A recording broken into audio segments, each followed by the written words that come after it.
কলচিকামের দ্বিতীয় পর্ব শুরু করি। তাহলে আমরা প্রথম পর্বে বলেছিলাম, তোমাদের নিশ্চয়ই মনে আছে, ইউরিক অ্যাসিড এবং বাতধাতু যুক্ত যে কনস্টিটিউশন, বাতধাতু আর ইউরিক অ্যাসিড ধাতু, ইউরিক অ্যাসিড এবং বাতধাতু যুক্ত দেহে। তাহলে বাতধাতুর ব্যাপারটা কি? ইউরিক অ্যাসিডটা তো আমি ব্লাড টেস্ট করে দিয়ে দিলাম। বাতধাতুর কি লক্ষণ পেলাম? বাতধাতুর লক্ষণ পেলাম জয়েন্টে বা মাংসপেশিতে যন্ত্রণা, মাংসপেশি থেকে জয়েন্টের বাতগুলি কলসিকামে বিভক্ত, আর জয়েন্টে ব্যথা, ব্যথা স্থান পরিবর্তন করে, কয়েক ঘন্টা বাদে বাদে, কয়েকদিন বাদে বাদে স্থান পরিবর্তনশীল বাতের যন্ত্রণা। আর সেই বাতের যন্ত্রণাতে যে ব্যথা বেদনা হয়, স্পর্শকাতরতাযুক্ত বেদনা, প্রচন্ড, ঠান্ডায় বৃদ্ধি, নড়াচড়ায় বৃদ্ধি, ঠান্ডায় বৃদ্ধি আর নড়াচড়ায় বৃদ্ধি, আর রুগী শীতকাতর। বোঝা গেল? আর এই বাতধাতুর সাথে আমরা হজম যন্ত্রের একটা গোলযোগ উৎপন্ন হয়, বা এই বাতের সাথে কেন, প্রত্যেক রোগের সাথে এর হজম যন্ত্র গৌণভাবে আক্রান্ত থাকে। মুখ্যভাবে বাত, গৌণভাবে তার হজম যন্ত্র আক্রান্ত, অর্থাৎ খাদ্যের প্রতি অনীহা, অনিচ্ছা, অভক্তি, ঘৃণা দেখা যায়। সবসময় বই বই পায়, সবসময় নয়, খাদ্যের কথা চিন্তা করলে, খাদ্যের গন্ধে, খাদ্যের দর্শনে, বুঝলে, তার বই বই পায়। এটা হচ্ছে কলচিকামের একটা বিশেষ লক্ষণ বা পরিচয়ক লক্ষণ বলা যেতে পারে। এই পরিচয়ক লক্ষণের সাথে বিশেষ লক্ষণ সংযোগ করে নিতে হবে। খাদ্যের গন্ধে, দৃশ্যে বিরক্তি, এমনকি খাদ্যের কথা চিন্তা করলেও তার বই বই পায়। বোঝা গেল? গেটে বাত লক্ষণ স্থান পরিবর্তন করে, আর যন্ত্রণা, নড়াচড়ায়, ঠান্ডায়, স্পর্শে ব্যথা হয়। আচ্ছা, কলচিকামের রোগীর নিকট খাদ্যের নামটি করিও না, সব ভালো আছে, দিব্য শুরু আছে, তবুও ভালো আছে, খাদ্যের কথা, খাবার কথা বললে রেগে যাবে, বিরক্তিবোধ করবে। কলচিকামের রোগীর কাছে খাদ্যের নামটি করিও না, ঠিক এই কথাটা কেন্দ্রেও লেখা আছে। বুঝে গেল? গেটে বাত বা অন্য বাতের সাথে প্রস্রাব পরিমাণে কমে যায়, গেটে বাতের সাথে বা অন্যান্য রোগের সাথে কলচিকামের রোগীর প্রস্রাবটা কমে যায়, প্রস্রাবের সাথে অ্যালবুমিন নির্গত হয়, প্রস্রাবটা অনেক সময় দোয়াতের কালির ন্যায় রং হয়ে যায়, দোয়াতের কালির ন্যায় অনেক সময় কালচে কালার হয়ে যায়, নীলচে কালচে কালার হয়ে যায়। প্রস্রাব অ্যালবুমিন থাকে, ইউরিন টেস্ট করলে ওর মধ্যে অ্যালবুমিন পাওয়া যায়, পচন ক্রিয়া হয়ে যায়, মূত্রে দুর্গন্ধ, মূত্রে দুর্গন্ধ থাকে, কালির মতন বর্ণ, ঘন ঘন কালির ন্যায়। বুঝলে? প্রস্রাব কমে যাওয়ার সাথে সাথে যে কোনো অঙ্গে এবং সর্বাঙ্গে শোথ উৎপন্ন হয়। শোথ, শোথ মানে খোলা, সোয়েলিং বলা হয় ইংরেজিতে। প্রস্রাব যখন কমে যাবে, পা তখন ফুলে যাবে, হাত ফুলে যাবে, বাতের রোগীর এরকম ফুলে যায়, নিম্ন অঙ্গের জল সঞ্চয় হয়, ইউরিন ভালো কাজ, কিডনি ভালো কাজ করে না, হৃদযন্ত্র তখন ভালো কাজ করে না, সার্কুলেশন তখন ডিস্টার্ব হয়। যার কারণে দেখা যায় যে এই ধরনের রোগীর মধ্যে বাত লক্ষণ চাপা পড়লে হৃৎপিণ্ড আক্রান্ত হয়। এই ধরনের বাতগুলি অনেক সময় যদি সাপ্রেস হয়, পেনকিলিয়ার খেয়ে, তাহলে হৃদযন্ত্র আক্রমণ করে, তখন শ্বাসকষ্ট হয়। তা শ্বাসকষ্ট, হার্টের কারণে যদি শ্বাসকষ্ট হয়, তাকে কি বলা হয়? Cardiac asthma. আর একটা অ্যাজমা হয় যেটা ফুসফুসে শ্লেষ্মা সঞ্চয়ে, তার নাম ব্রঙ্কিয়াল অ্যাজমা। তবে হৃদযন্ত্র আক্রান্ত হয় যদি এই ধরনের বাঁধগুলি বিসদৃশ্য মতে চাপা পড়ে যায়, আর শোধযুক্ত স্থানে আঙুল দিয়ে চাপ দিলে গর্ত হয়ে যায়। আবার অনেক সময় দেখা যায় এই রোগীদের মধ্যে অ্যাসাইটিস আসছে, অ্যাসাইটিস অর্থাৎ উদুরি, বোঝা গেল?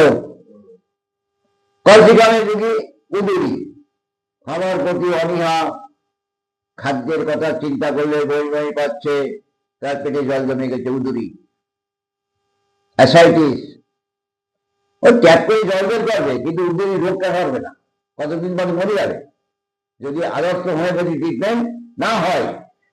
খাদ্যের প্রতি অরুচি, বিরক্তি, ঘৃণা, খাদ্য দেখলে এবং গন্ধের বিরক্তির সাথে সাথে বদহজম এবং পেটের মধ্যে অতিরিক্ত বায়ু সঞ্চয় হয়। এই যে একে তো খাবারও অনিচ্ছা, খাবারের নামটি করিও না, কেননা বদহজম অর্থাৎ হজম যন্ত্র সঠিক কাজ করছে না। এর সাথে আবার অনেক সময় পেটের মধ্যে বায়ু সঞ্চয় হয়ে যায়, জয় ঢাকের মতন ফুলে পড়ে পেটটা, এরকম করে টোকান দিয়ে ঢপঢপ ঢপঢপ শব্দ হয়।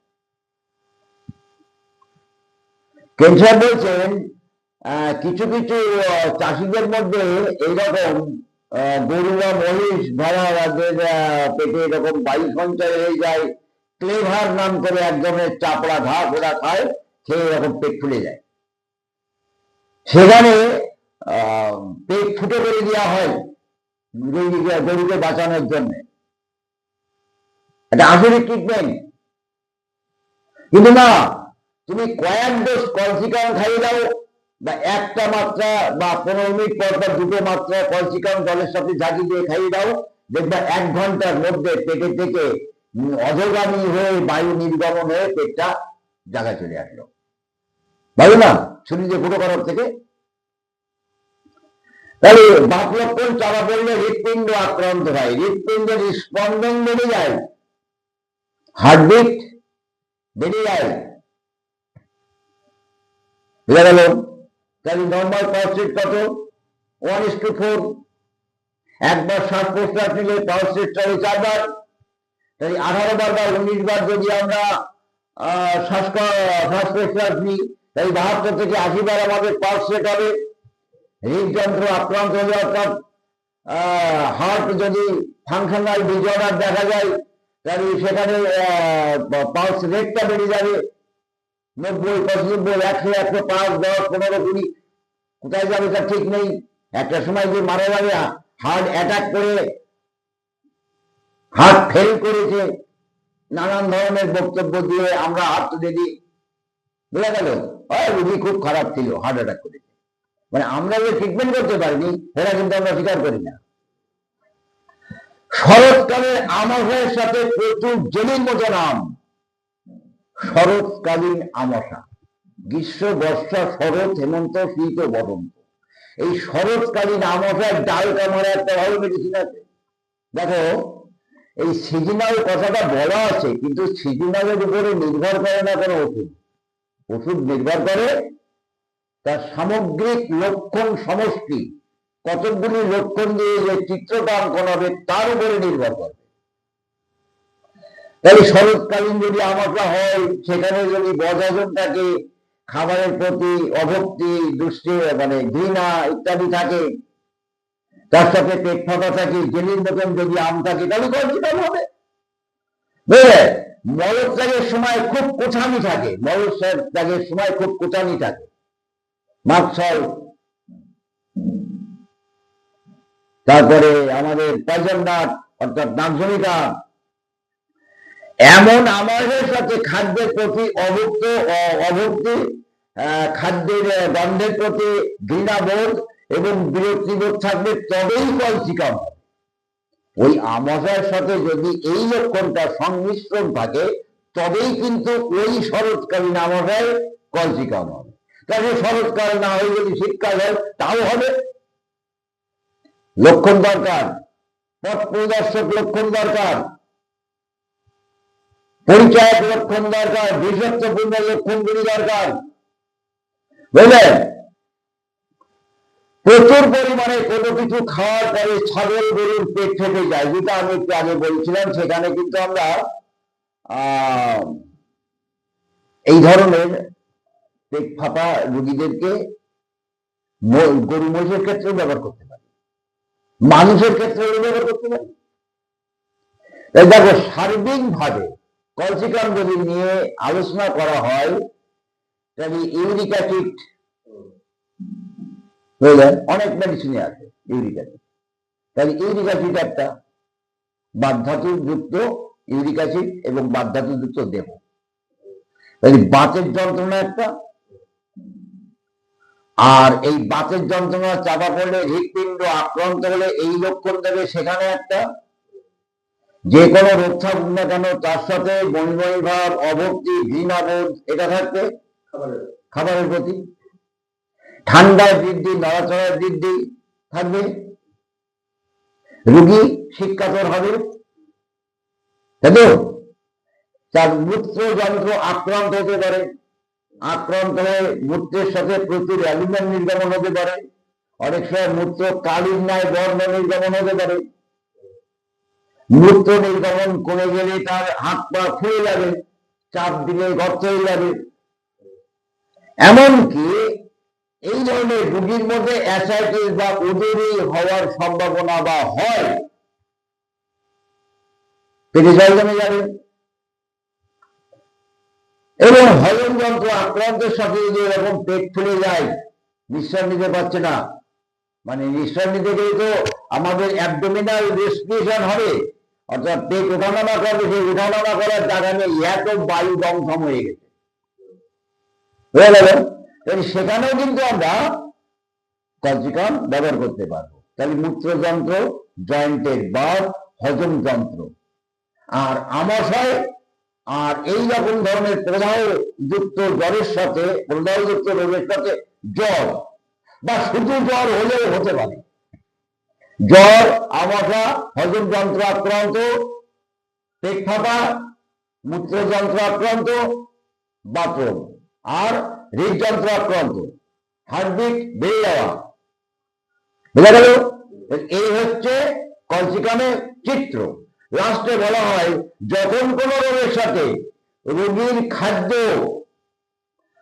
দ্রব্যের প্রতি অভক্তি, ঘৃণা, বিশেষ করে রান্না করা খাদ্যের গন্ধ ও দর্শনের বিরক্তিবোধ, তখনই বলবই পায়, এবং তখনই কিন্তু আমাদের ক্যালসিয়ামের রোগী হিসাবে তাকে একবার ভাবা দরকার। রোগীর শীতকাতর, নড়াচড়ায় তার সকল কষ্টের বৃদ্ধি, তখনই সে ঔষধে, তখনই এই ঔষধ সার্থক হয়। তাহলে কি লক্ষণ সমষ্টি হলো, একটা চিত্র অঙ্কন হলো, রোগীটা দেখে আমাদের ক্যালসিয়াম জানা আছে, তাই ক্যালসিয়ামটা ওখানে এবার ব্যবহার করবো। তাহলে কি হবে? চিকিৎসকের 14 আনা কাজ কমপ্লিট, কেস রেকর্ড করে ওষুধ নির্বাচন হয়ে গেল, মানে চিকিৎসকের 14 আনা কাজ কমপ্লিট হয়ে গেল, শুধু রোগীর আরোগ্য হতে যত দেরি। বুঝলে ভালো, না বুঝলে আরো ভালো। ঠিক আছে, থাকে পর্যন্ত।